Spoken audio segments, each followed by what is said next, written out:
தமிழ் நெஞ்சங்களே, இதயம் கனிந்த நல் வணக்கம். ஒருவருக்கு கஷ்டம்னு ஒன்று வரும்போது தனியாக வருமா, இல்லை தனித்தனியாக மொத்தமாக எல்லாம் சேர்ந்து வருமா? இப்போ தனியாக ஒரே ஒரு கஷ்டம்னு வந்தால் சுலபமாக ஜெயிச்சுடலாம். நாம் ஒரு ஆள், நமக்கு எதிரில் கஷ்டம்னு ஒன்று ஜெயிச்சிடலாம். ஆனால் கஷ்டம் எப்போவுமே தனியாக வராது, ஒரு பெரிய கூட்டத்தை சேர்த்துக்கிட்டு வரும். நம்ம வீட்டுக்கு விருந்துக்கு வரும்போதே ஒரு 40 பேர் சேர்ந்து தான் வருவாங்க. ஒருத்தர் எவ்வளோ கஷ்டம், ஒரு ஆள் வந்தால் என்னத்தையோ போட்டு சமாளிச்சிடலாம். இதை ரொம்ப அழகாக யோசித்து திருவள்ளுவர் சொல்கிறார், தம்பி கஷ்டங்கிறது மட்டும் எப்போவுமே ஒத்தையாக வராது ராஜா, நிறைய சேர்ந்து வரும்னார். அதை எப்படி ஜெயிக்கலாம் அப்படின்னு திருவள்ளுவர்கிட்ட யாரோ ஒருத்தர் யோசனை கேட்குறாங்க. அவர் சொல்கிறாரு, எவ்வளவு தூரத்துக்கு துன்பம் வந்தாலும் சரி, நீ ஒரே ஒரு தகுதி உனக்குள்ளே வச்சுருந்தேன்னா நீ ஜெயிச்சுடலான்னார். அது என்ன தகுதிங்க அப்படின்னா, கஷ்டத்துக்கு கஷ்டப்படாதே அப்படின்னா. எவ்வளோ எளிமையாக சொல்கிறார் பாருங்கள், கஷ்டத்துக்கு கஷ்டப்படாதே. இப்போ நமக்கு உடம்பு செல்லுன்னு வச்சுங்க, சில பேர் இதெல்லாம் கஷ்டப்படும், உடம்பு செல்லாமல் போச்சு. இதில் என்ன இருக்குது, உடம்பு செல்லாமல் போச்சு அவ்வளோதானே, இதுக்கு யார் டாக்டரை பார்க்கலாம், அடுத்த விஷயத்தை பற்றி யோசிக்கணும். இப்போ நமக்கு பஸ்ஸு கிடைக்கல அப்படின்னா, கிடைக்கலன்னு புலம்பக்கூடாது. அப்போ அடுத்து என்ன பண்ணலாம், ஒரு வாகனத்தை பிடிச்சி போய் சேரலாமா அப்படின்னு யோசிக்கணும். பாருங்கள், கஷ்டத்துக்கு கஷ்டப்படாமல் இருந்தால்தான் நம்மால் கஷ்டத்தை ஜெயிக்க முடியும். இதை புரிஞ்சுக்கிறதுக்கு ரொம்ப அருமையான விஷயம். இப்போ புரிஞ்சுக்கலாம் பாருங்க. அடுக்கி வரினும் அழிவிலா உற்ற இடுக்கண் படும்.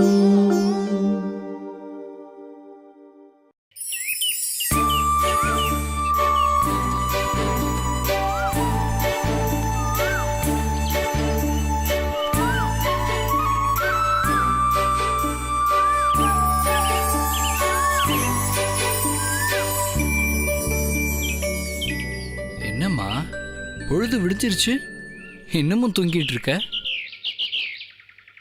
இல்லங்க, முட்டை பொரிஞ்சு எப்ப நம்ம குழந்தைங்க வருவாங்கன்னு இரவெல்லாம் முழிச்சுக்கிட்டு இருந்தேன், அதாங்க.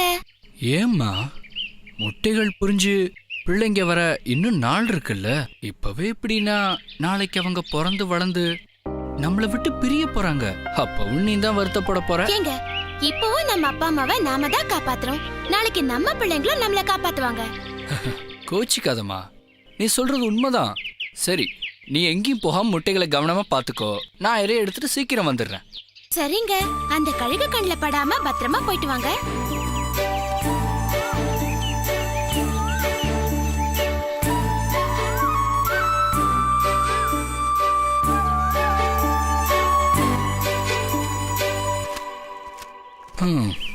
வர வர காட்டுல மரம்லாம் குறைஞ்சிக்கிட்டே வருது.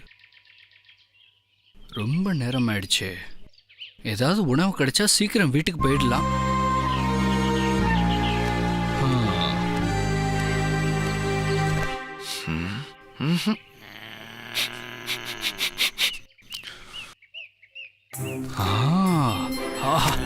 சாப்பாடு கிடைச்சிருச்சு.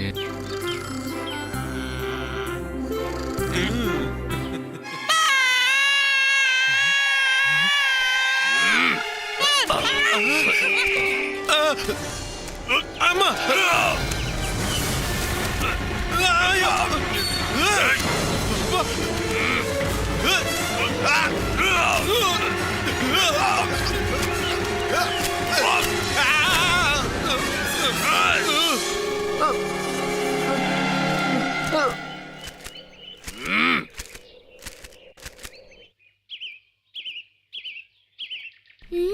இறை எடுக்க போனவரை இன்னும் காணோமே, எனக்கு ரொம்ப பயமா இருக்கு. சரி, எதுக்கும் கொஞ்சம் மேல போய் பாப்போம். எங்கேயும் காணுமே, எப்படியும் வந்துருவாரு. சரி, நாம முட்டைகளை போய் பாப்போம்.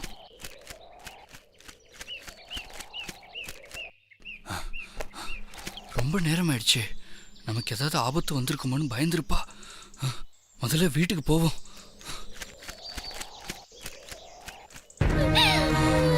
ஏன் ஏன் என்னாச்சு, எதுக்காக அழற? ஏன், என்ன சொல்லு, சொல்லுமா. என்னாச்சு, நம்ம முட்டைகளை எங்க? நான் இல்லாத நேரம் பார்த்து யாரோ தூக்கிட்டு போயிட்டாங்க. எல்லா இடத்துலயும் நல்லா தேடி பாத்தியா? எல்லா இடத்துலயும் தேடிட்டேன், எங்கேயுமே காணல.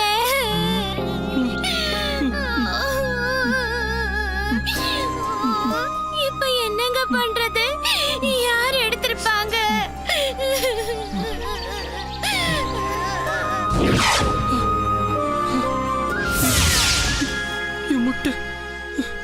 என் முட்டைகளை சாப்பிட்டது இந்த பாம்பு தானா?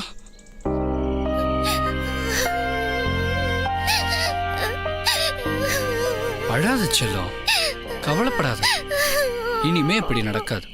நாளைக்கு இதுக்கு ஒரு முடிவு கட்டுறேன்.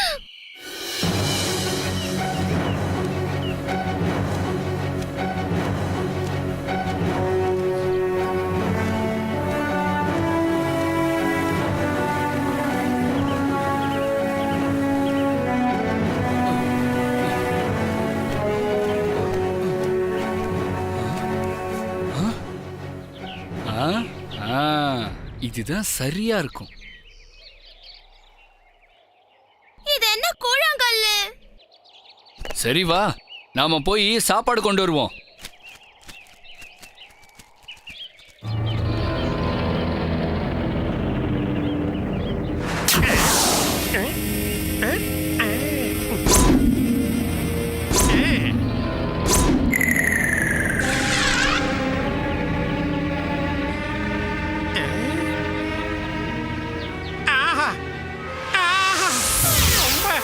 அருமையான வேட்டை.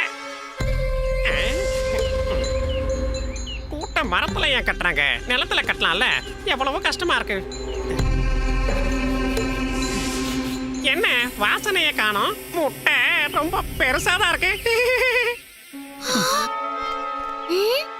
இப்படிதான் நம்ம முட்டை எல்லாம் காணாம போகுதா? இது என்ன பறவை முட்டையா இல்ல இரும்பு முட்டையா?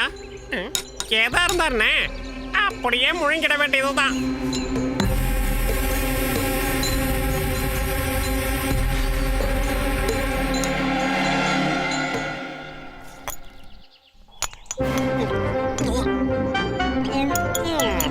என்ன போகவே மாட்டேங்குது, தொண்டையிலே நிக்குது.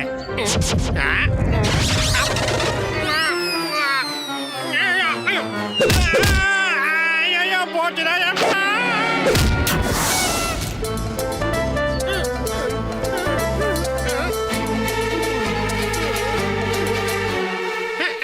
இது என்ன முடிச்சு?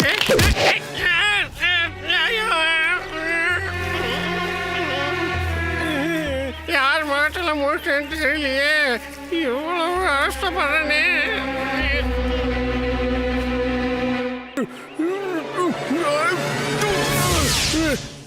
அப்பாடா.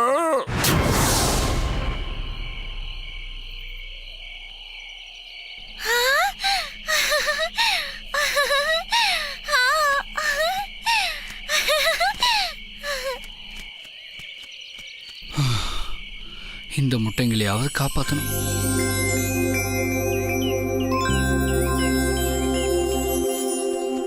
நீங்க இன்னும் இங்கதான் வாழ்றீங்களா? அந்த கழுகு தொல்லை தாங்க முடியாம நாங்க போய் 6 மாசம் ஆகுதே. மறுபடியும் நீங்க இங்கேயே வந்துட்டீங்களா? எப்படி வர்றது? கீழே வந்தா பாம்பு தொல்லை, மேல போனா கழுகு தொல்லை. இதோ இப்ப கூட அந்த கழுகு மேலேயே தான் சுத்திட்டு இருக்கு.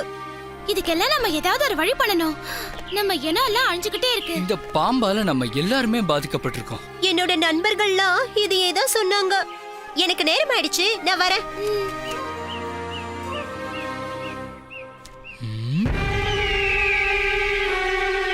ஆமா, கழுகு மேலதான் சுத்திட்டு இருக்கு. பாம்பு அழிக்க எனக்கு சரியான யோசனை கிடைச்சிருச்சு. முடியவே முடியாது. இதுக்கு நான் ஒத்துக்கவே மாட்டேன். இத பார், நான் சொல்றத கொஞ்சம் கேளு. இப்படியே நம்ம குழந்தைங்களை பறி கொடுத்துக்கிட்டே இருக்கோமே, இதுக்கு ஒரு முடிவு கட்ட வேண்டாமா? இது விஷப்பரிச்சுதான், ஆனா வேற வழி இல்ல. அதுக்காக இவ்ளோ ஆபத்தான காரியத்தை செய்யணுமா? நான் தர மாட்டேன். தைரியமா அந்த முட்டையை கொடு. அதுக்கு எந்த விதமான ஆபத்தும் வராம நான் பாத்துக்கிறேன்.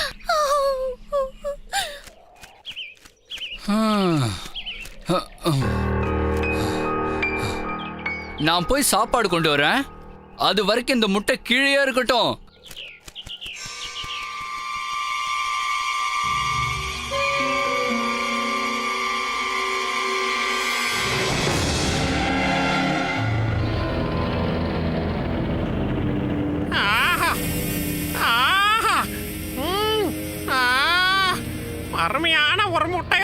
யோசனை.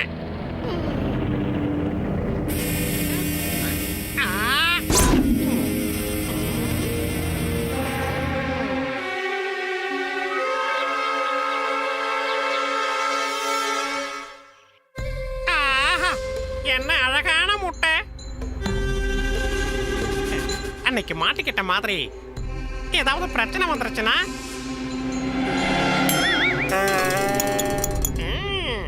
எது வந்தா என்ன, ஒரு கை பார்த்துடலாம்.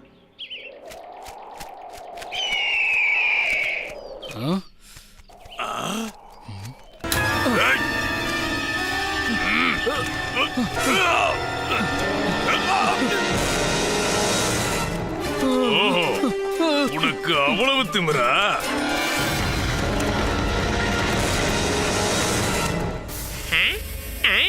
யாரையும் காணோம்.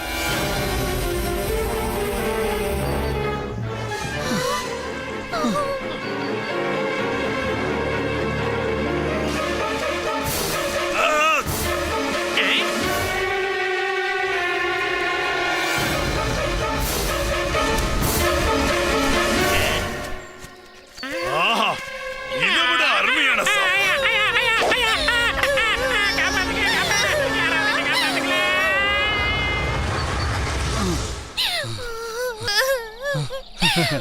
எப்படி இனிமே நம்ம கவலையே இல்லை.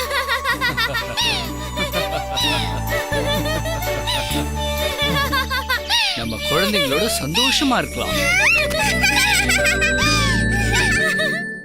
இடுக்கண் அழியாமை அப்படின்னு ஒரு அதிகாரம் இருக்கு. இடுக்கண் அப்படின்னா துன்பம் அப்படின்னு அர்த்தம். அழியாமைனா அதுக்கு நாம அழிந்து போகாமல் இருப்பது. இப்போ பாருங்க, கஷ்டங்கள் பெரிய கஷ்டங்கள் அல்ல, அதை பற்றிய நம்முடைய புலம்பல் தான் பெருசு.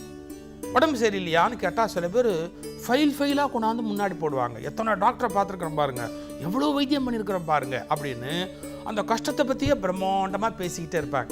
கஷ்டத்தை பற்றி பேசக்கூடாது, கஷ்டத்தை எப்படி தீர்க்கலாங்கிறத பற்றி பேசணும். வித்தியாசம் புரியுதா? கஷ்டத்தை பற்றி கஷ்டப்படக்கூடாது, அதை எப்படி தீர்க்கலாம்னு கஷ்டப்படணும். நம்மளுக்கு சக்தின்னு ஒன்று இருக்குது, எனர்ஜி, ஒரு சக்தி. அதை எதில் செலுத்தணும்?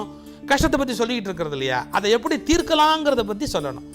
அடிக்கு வரினும்னா துன்பம் வரிசையாக சேர்ந்து வரும், அது ஒத்தையாகவே வராது.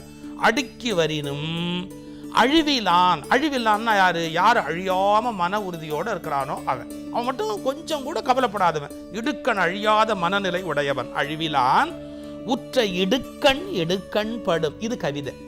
நீ கஷ்டத்துக்கு கஷ்டப்படவில்லை என்றால் கஷ்டம் கஷ்டப்படும். எவ்வளவு அழகா இருக்கு பார்த்தீங்களா?